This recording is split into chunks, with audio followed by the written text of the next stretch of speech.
जब कन्या अपने पिता के घर होती है ना, वो रानी बन के रहती है।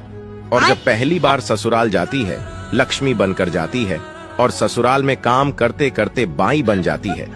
इस तरह लड़कियां रानी लक्ष्मी बाई बन जाती है और फिर वो पति को अंग्रेज समझकर बिना तलवार के ही इतना परेशान कर देती है कि बेचारा वो पति अंग्रेज न होकर भी अंग्रेजी लेना शुरू कर देता है। एक बच्चा अपने पिता से पूछता है, पापा पॉलिटिक्स क्या होती है?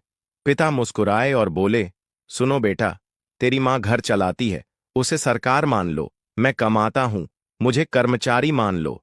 काम वाली बाई काम करती है, उसे मजदूर मान लो। तुम देश की जनता हो और तेरा छोटा भाई देश का भविष्य है। बच्चा कुछ देर सोचता रहा और फिर बोला, पापा अब मुझे पॉलिटिक्स समझ आ गई। कल रात मैंने देखा कर्मचारी पापा मजदूर काम वाली बाई के साथ किचन में मस्ती कर रहे थे। सरकार मां गहरी नींद में सो रही थी। जनता मैं भूखा बैठा था, लेकिन किसी को फिक्र नहीं थी।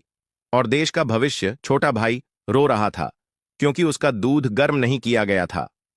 पिता ने हंसते हुए कहा, बेटा तुमने पॉलिटिक्स का सही मतलब समझ लिया है।